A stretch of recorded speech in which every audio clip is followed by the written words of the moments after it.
Real life, real talk, real wisdom. Welcome to the Cross Culture Podcast, where we believe that if we can change the way that we think to align with God's purpose for our lives, we can impact the culture.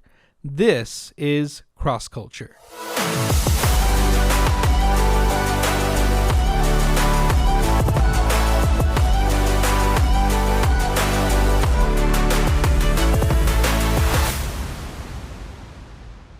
So welcome to the episode today. We're going to welcome Mr. Jeremy De Leon. He's a powerful motivational speaker, philanthropist, and creative, courageous businessman. His passion for seeing others reach their potential and God-given mission has taken him and his family to create multiple platforms that make helping others possible.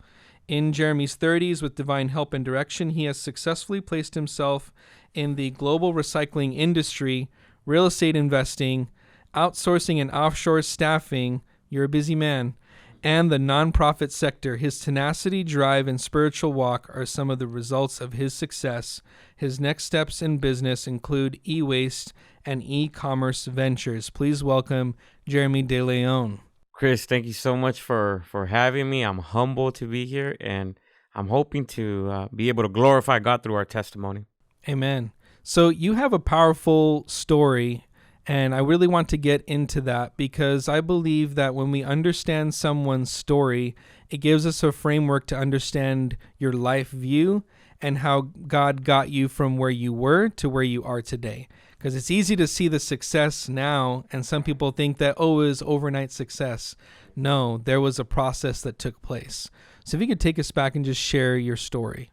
So I believe as a kid, God took a hold of me at a very, very, very young age. As a matter of fact, I was 9 years old when I would make the prayer to receive Jesus at a Baptist church. And, years would pass and I would start going to high school. And I am grateful because God took a hold of me through worship.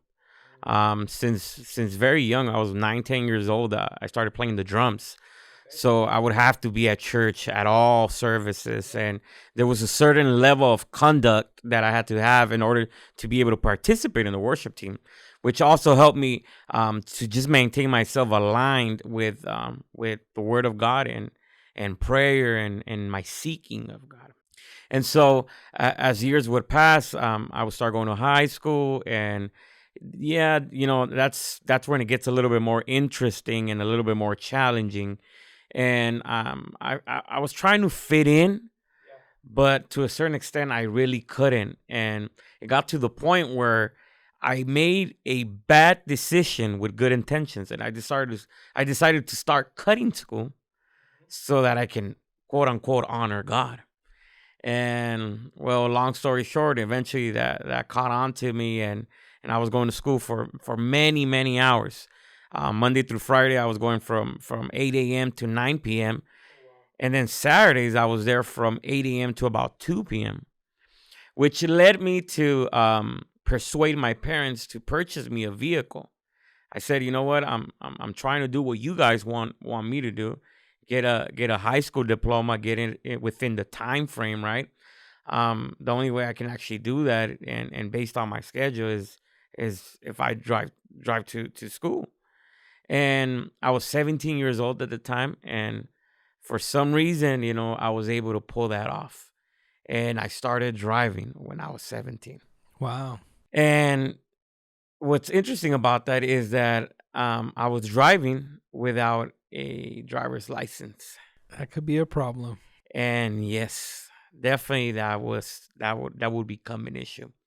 And the day of my 18th birthday back in 2008, on the day of my birthday, I will wake up and I would decide to go get a haircut. And I was excited. I was motivated because I was asked to share a scripture at a small gathering at our church.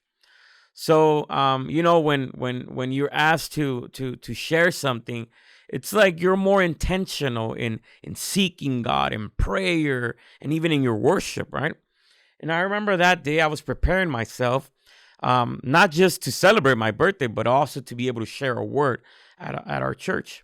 And I go to my typical barbershop. I get my hair cut. And I go back into my car. And again, I was driving this vehicle without a driver's license number. So I get in this vehicle, and now I start heading home. And I put my worship on, and I'm about maybe 2-3 blocks away from my barbershop when suddenly, unexpectedly, I hear this loud noise, this boom. And you know, Kris, it was so loud that to the point where I thought I was involved in a vehicle collision. To my surprise, and it was not a vehicle collision. That loud noise that had just it sounded like something really, really hard struck my vehicle. That was actually, unfortunately, the head of a young lady. So immediately, you know, I thought I was living a nightmare. I started panicking, right? Anxieties at its peak. And I remember in the midst of all of this, I started exploring my options. And I say, should I stay and face my consequences? Or should I try kicking this windshield off of me? Because it was cracked, right? So I was not going to be able to drive. And should I try fleeing, the scene? And I'm grateful to God because in the midst of my pain and my fear, He gave me the courage to be able to stay and face my consequences. And so I would go on and park this vehicle, and I will exit, and immediately I'll start walking towards where this young lady was at. It was near a fire hydrant. And I would look at this young lady. She's laying down on the floor, and she's bleeding, and she's shaking. And man, I was like, I was driving that vehicle. I'm responsible for what she's going through. A few minutes later, a police vehicle will show up to the scene. At this point, I'm shaking. I'm crying, right? There's a bunch of people on the streets, right? All the spotlight is on me.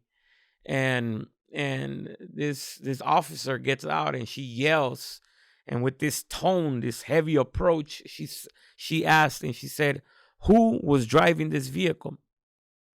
And I will go on and say, "Ma'am, that was me." And she will throw me against the police car. She'll start handcuffing me, and with fear, anxiety, and pain, I would ask her, "Ma'am, what's gonna happen to me?" And she would use a phrase that years later I would have to go through like a trauma kind of healing process. She would say, "Kid, you're gonna go to jail for murder." So imagine, I'm an 18-year-old. Yeah. The day of my birthday. I know my condition. I do not have a driver's license. And somebody who is at a point where they kind of know what happens when an incident as such occurs, she pretty much tells me, your life is over. You're going to jail for murder. And I'll be in this vehicle, the police vehicle, handcuffed in the back seat for about 4 hours and a half. And I remember looking towards my left, and I see this Asian kind of old lady with white hair, yellow shirt, beige shorts, with her hands lifted high. And I dare to believe this lady was not praying for me. She was actually interceding for me. This lady was crying, and many times she will yell and she will say, "That boy is innocent. That boy is innocent." She'll point. And yes, that was encouraging, right? I believe God sends angels. Yes. To intercede on our behalf, right? 100%. But although that was a clear picture of God being there with me in the darkest moment of my life, unfortunately, I was not able to see beyond my current circumstance. I started doubting. I started having long conversations with God. I'm like, why would you allow this? Since a kid, you took a hold of me. I've always worshiped you. I've always been at church. I was the one who was there picking up the chairs, who was waiting to mop, sweep, whatever it took, so that your house could be well taken care of and our service could be at as best as it could be. Why would you allow this dark moment? And I started complaining, right? But eventually, as I would see my mother come to the scene, my sister come to the scene, and my loved ones be there, I would eventually come to terms with myself. And I would say, you know what, Jeremy? At the end of the day, if you go to jail, you'll probably be mad at God for 1 or 2 days. But because of the whole circumstance and everything that you're about to experience in prison or jail, you're bound to go back to chapel or whatever it is, right? Yeah. So you know what? I'd rather just give in now. And I said, God, as I'm looking at my loved ones, I said, God, I don't know what I'm gonna go through in there, but one thing I ask you, just give them peace, and I promise you, I'll go in there and serve you. And I said, but if you give me the opportunity, God, if you give me the opportunity to be set free from this situation, from this police vehicle, from these handcuffs, I promise you, I'll go out there and do something significant for your kingdom. Wow, that's powerful. You made a covenant. So yeah, little did I know I was making a covenant, right? And a few, maybe 20, 30 minutes later, a detective will knock on my windshield. And he would say, Jeremy, as far as today, you're going to be set free. We found a driver's license number registered to your name. Now, this does not mean you're not going to have to go to courts. You're not going to have to face judges. You're not going to have to hire an attorney or whatnot, right? But as far as today, you'll be set free. And I remember exiting this police car, hugging this Asian lady who I will never see again. And in the midst of the crowd, there was somebody who was my cousin. And right after all of this happened, and I was able to get words of encouragement and just hugs from my loved ones, this man will take me to lunch. And I don't know if he felt sorry for me, or I don't know what. The only thing I know is that God was working in the midst of all this situation. God took my covenant seriously. And what he was doing is he was preparing the resource so that I would be able to fulfill that covenant. And that day, I would be introduced through my cousin that showed up to the scene, to the scrap metal industry. And that's what I do today. Yes. And going back to that situation, do you know what happened that allowed you to get free from that and not have to, pay the price for what happened? Well, number one, I believe it was God's mercy. Yeah. One of the things that I forgot to mention is that this young lady, unfortunately, would pass away, right? And I definitely believe it was the grace of God and his mercy upon my life. But also I remember back in when I was in my early 17s, I would go and take a test, right, to try to get my permit. I never passed, but I believe that's where I was able to get a driver's license number to my name, right, and which they would use in my favor, right. But again, I credit God to this miracle, because if her family would have decided to pursue charges, I'm sure something definitely could have happened. Wow. And it's so interesting that I feel like a lot of times when God has a big assignment, there's big adversity that comes. So I'm a big believer that a lot of times our blessing is already existing in the spirit realm. So if you read the book of Daniel, one of the angels of the Lord comes to visit Daniel and says, hey, I would have come to you sooner when you prayed, but I was resisted by the prince of the power of the air, right? So we know that even though Daniel prayed, that the angel was resisted by the spiritual forces that were fighting against him. So which means when Daniel prayed, his answer was already existing in the spirit realm before it came to him in the natural. So I feel a lot of times the enemy can already see our blessing coming. So he throws whatever things in our path to detour us from what God has for us. But at the end of the day, we know that God's purpose will always prevail. Yes. And so you went through if we look at the story of Joseph in the Bible, you went through your pit experience. Right. But then God took you through a process. That's correct. So I believe there's 3 phases. There's the pit, there's the process, and then there's the position. Right. Take me through what it was like after coming out of the pit. What was that process that you went through to get you to where you are today? So definitely, when I was brought out of this situation, I would start off as an employee, right? And I would work for my cousin, and I started in the office, but eventually I would end up in the operational kind of side of the scrap metal industry.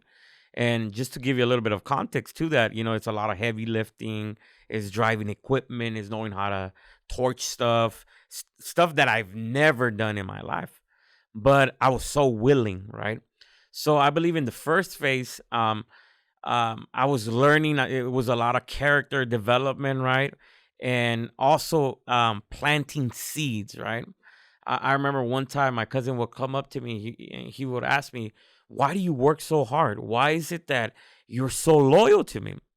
And I said, because I believe one day God is going to put me in a position like the one you have. And I want to be able to reap that which I sowed, right? And I think I always had a vision. I always had clear goals. I always knew that although it seemed very dark, right? It was only a period of transition, a period of learning, and eventually God was going to take me to a place, like what you said, Joseph, a place of influence, where now I can do things that are in the heart of God, which I promised to him in my darkest moment of life, right? And I think that's so key because you understood and you had vision. And I think a lot of times people lack vision. And so you stay with the mundane because you don't have a vision for anything better. When we look at across sectors, if we look at, let's say, San Bernardino County out of concern for that area, what they have there is not an unemployment problem as much as it is an underemployment problem. And you and I have talked about this before. But it's a mindset thing. So you can have people that have a job, but they stay stuck in that job. There's no advancement. There's no desire for more. There's no vision to have excellence or to grow out of the situation that they're in. They want to stay stuck in that. What for you was kind of the difference that made you want to strive for more? Awesome. So I believe it's being exposed to opportunities, being exposed to also God, right? Knowing that whatever I lack, He can fulfill. Yeah. So my deep conviction in my faith, I believe, actually pushed me to have vision, right? And being exposed to my cousin, knowing that he's an ordinary person, but that also has a strong faith and a strong relationship with God, and that's what made him successful. So I said, if I do what he's doing here and there, then at the end result will be the same thing, right? Yeah. At what point, like how many years into it were you when you really had that strong sense that you wanted to do this for yourself? You know what? It was a couple months. Because I grew up in the scrap metal industry, but more on the peddler side. My dad used to go around picking up scrap. Eventually, he would start doing more of the industrial and the manufacturing, right? But I grew up in all of this. So I had that kind of partnership there waiting for me to just understand the administrative portion, the legality of things, the financial stuff, and for me to have a network in order for us to launch off and actually do the same thing. So I think being exposed was also key. And I think also God gave you a vision of what you could eventually become, right? And for you, how do you go about building a team of people now under you? Because you served someone and then God elevated you. So now how do you create that culture in your business where you have people that are able to attach to the vision but support you in what God has called you to do? I think one of the things that I felt I was led by God was to first create a core team, right? This core team must have our core values, right? We tithe. You gotta. I mean, we're not gonna get nowhere if we don't tithe, right? So you gotta tithe. You gotta believe in God, right? And you gotta serve, right? And you gotta identify yourself with the end purpose, and our end purpose is for the kingdom of God to be in a better position after we walk, whether it's the church, whether it's the streets of such nation or a community. As long as you have that, then now we're able to build and kind of fit people in various places, like a foreman or a forklift operator or somebody who's going to do a contract work at one of our real estate properties, whatever it is. That's really key, because I think you're creating a culture that supports the vision that God gave you. But there's a difference between someone, because I think right now everyone thinks like entrepreneur is a very sexy word, right? Everyone wants to be an entrepreneur. And to me, you better be called and know that you're supposed to be an entrepreneur, because a lot of times what people think is a desire for entrepreneurship is actually them not wanting to have someone tell them what to do. And they will do that across every spectrum of their life. They don't want to submit in church. They don't want to submit to God. They don't want to submit to their spouse. They don't want to submit to their parents. And it comes from that attitude of, I don't want anyone telling me what to do, therefore I'm going to become an entrepreneur. And that's really not what true entrepreneurship is. It's understanding that you have a vision, Right. and it's executing a vision, and it's understanding your assignment. Yeah, so I believe, like what you said, it comes down to your vision. And at the end of the day, you are an employee. You're an employee to that vision. And many times I find myself being an employee of my employees because their idea is better. You see, but when your vision is what you want to actually make sure that gets developed and fulfilled, then you're willing to die to your pride and take that which is a better decision. And also to add to the entrepreneurial kind of trending, one of the things that I've learned is to focus more on the journey rather than the glamour, right? Because what we get on social media all day long is the glamour. You get Everybody's a winner on social media. Everybody's a star, a celebrity. Yeah. But at the end of the day, I think entrepreneurs are the hardest working individuals, true entrepreneurs, right? Especially on the first phase when you're creating. When you're creating is the most difficult part. An example comes to mind. My wife and I, we were doing some landscaping at our yard. So we had gone to Moon Valley Nursery out here in Chino and looking for some plants. So the guy was taking us through the plants, and they had these olive trees there. And so one of these olive trees clearly had olives on it, but it said non-fruit bearing tree. So then I asked the guy, and I was like, dude, I think you guys have the wrong label on this. It says non-fruit bearing, but there's clearly olives. And he's like, look what's next to it. And it was a fruit bearing olive tree. Wow. So what he said is the bees from the fruit bearing olive tree, they bring the pollen from the fruit bearing one and take it to the non-fruit bearing one. And as long as they're in proximity, the non-fruit bearing olive tree will still bear fruit. But he said once you take it home and plant it in the ground and it's on its own, it will go back to what's already built into it.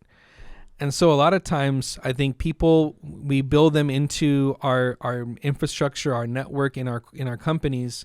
And you have to really understand, is your role to support the vision, or did God really give you a vision to go out on your own? And we've seen this with sometimes where you'll see a pastor who's an assistant pastor at a church, feels they're called to go out and start their own church, but then goes and does it and then fails miserably because that wasn't the calling. Or someone that works underneath a company and thinks, I'm going to go start my own company. They go off and then they don't bear fruit. And as long as they were where they were supposed to be, they bore fruit. But when they go outside of God's vision for their life, they're going to go back to what they really were and not bear that fruit. And so I think for you, seeing what you were able to accomplish, it's clearly evident that you were called to go on this journey alone, and for God to forge this path for you to have this vision for the company you wanted to create the core team, create the company culture. And it's nothing negative about where you came from, but it's that God had a different plan and vision for your life. And so how do you kind of groom that type of behavior in the employees that you have? You talked about creating the core team, but what are some things that you do that your employees feel like they're a part of your vision? So again, it starts with our core team. The number one thing we want to do is make sure that they're well taken care of. So 3 things we believe is them having a good job. Then we try creating, like what you said, a business opportunity, or maybe even a side hustle within our company. And then lastly, we position them so they can acquire real estate. Because we believe if you have a good job, a business and or side hustle, and a piece of real estate, eventually you're bound to succeed financially no matter what, if you're a good steward, right? So that's one of the ways we take care of them so that they can take care of whoever is underneath them, right? And it falls back to our core values, right? Is whatever you sow, you're going to reap, And at the end of the day, we can't tithe off of something that is unjust. That's right. So that's also part of our core value, right? So those are kind of, ideas and things that we've implemented that I believe God has given us to continue to be able to grow, right, and succeed and maintain a team and retain them. Right? Fantastic. And now as you've seen the company grow and you guys obviously started getting into philanthropic works, can you kind of talk about that part of the vision of your company? Yes. So we started with the scrap metal. We started doing scrap metal. Eventually we grew, and then with the money that we were making, we started investing into real estate, and eventually with all the demand that we had for administrative work, we opened up an outsourcing company in the nation of Guatemala, and that enabled us to have physical presence there, right? Have our own people there, full time.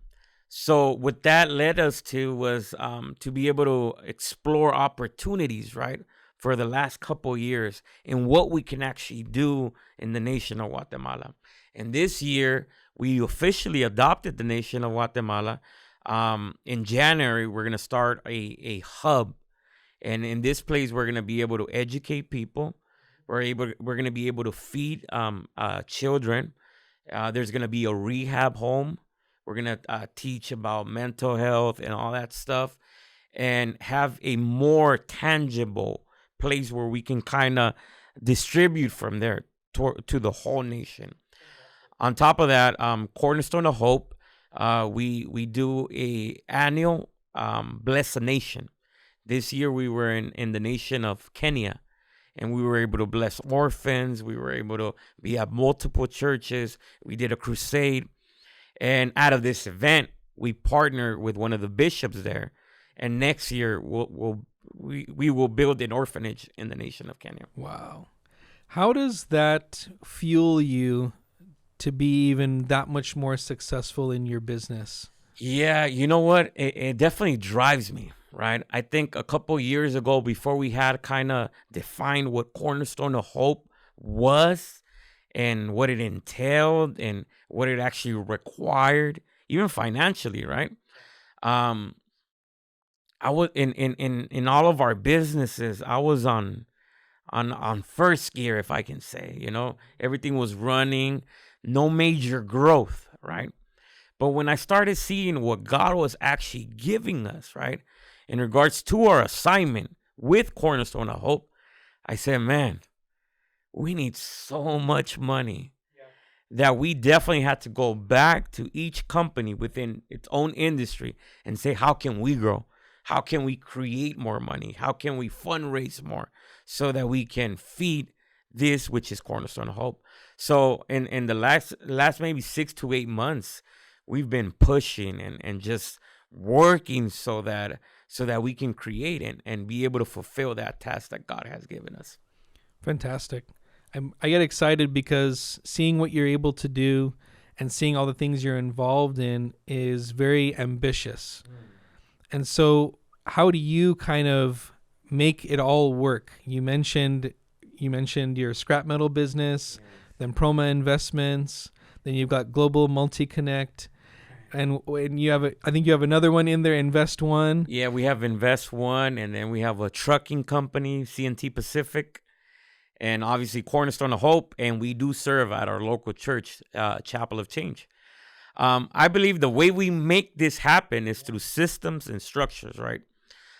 Through policy and procedures, having a clear vision of what we're trying to accomplish, great relationships and partnerships of people that identify themselves with what we're doing in each field, and just having a perspective that everything's doable.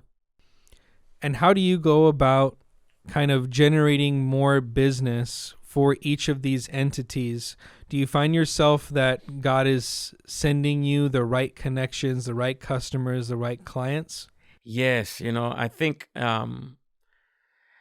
it honestly it's gonna sound very, very, very, very probably like the right answer to say, and very religious, but it comes down to prayer and seeking. I think if you want to do something significant, and you lack certain qualities, partner with God. Yeah. And the way you partner with God is by finding a way in which the kingdom of God can be better through what you're going to do. And I believe that's what we've done. We're praying, God, at the end of the day, we need this, not because, and don't get me wrong, I like having a good life. I like having a nice home. I love cars, right? Yep, me too. But at the end of the day, it goes beyond that, right? Yeah. Our biggest, or what drives us and wakes us up every morning, and I dare to say for the past 6 to 8 months, is that having that clear purpose, which is Cornerstone of Hope, that we can literally have a global impact in the next 10 to 20 years through the mercy and grace of God, right? Amen. Like one of my favorite verses in the Bible, Deuteronomy 8:18, it says, "Do not forget the Lord your God, for it is he who has given you the power to get wealth so that he can establish his kingdom." And I think a lot of times believers in general believe that God will give them wealth. And it doesn't say that. It says God gives you the power to get wealth. Because then if he gave some wealth and didn't give others wealth, he'd be a respecter of persons, which he's not. But he gives each person the power to get wealth so he can establish his kingdom. And so I think seeing what you're doing, you are maximizing every bit of the power that God has given you to generate wealth so he can establish his kingdom in and through everything that you're doing. And if you could give a tip for someone who's trying to start a business, of what it really means to be a kingdom entrepreneur. I would say know your niche, know your why. If you're able to answer why you, what makes you relevant? Before we start anything, I'm honest with myself. Why me in real estate? Who do I think I am? Why are people going to choose me? How's my service better? How am I being more cost effective? How am I solving a problem they currently have? So you got to know your why, right? And secondly, understand that it's not easy. Before it gets good, it's bad, right? And I believe there's 3 different phases. There's the creating phase, there's the maintaining phase, and there's the advancement phase. The creating phase is where you doubt yourself. Yeah. You work 18, 20 hours a day and still have no progress and still have no major achievement. But that's what you see superficially. But in all reality, your character is being developed, right? Your endurance is being developed. And that's going to help you to be able to advance later on. Then you make it, right? And you created something, quote unquote, relevant. Now you got to be able to find a way to maintain it. Yeah. A lot of people make $100,000. A lot of people make $1 million. The goal is how can you continuously create that? And in the maintaining phase, the number one thing you want to knock out is your pride. Because if your pride comes in the way, then at that point, you're going to end up back at the creating phase. Because you're going to become so arrogant where you can't take criticism and you're going to end up failing. The maintaining phase, you also want to focus on systems, on policy and procedures, in how you can extract yourself and this business can run on its own. And that's the non-glamorous side that people don't like to deal with. And the quote-unquote boring part. Yeah. Right? Yeah. The advancement part is when you find a way to maintain that which you created. And now in the advancement part, you reinvent yourself in something new and make yourself valuable again. Solve a problem again in a whole different industry or in a different department within the current industry that you were once successful in. Fantastic.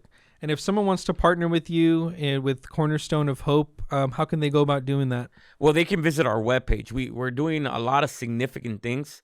Next year, we're going to be releasing, we adopted, I believe, 6 or 7 nations in which we're going to start minor work, right? Guatemala being our bread and butter, right? And we're also doing work here in the U.S. So I believe the best thing is for you to identify in what area you feel God is calling you to work with us, right? And visit our webpage is coh-international.org. And there's all the activities we're doing, different events, different nations we're going to, and whatnot. So I want to thank you for being a part of the podcast today. Thank you for the wisdom and sharing your process of what you've gone through. And really, this is what Cross Culture is all about. Thank you for being here today. Appreciate you. Thank you, Kris. You did well, brother.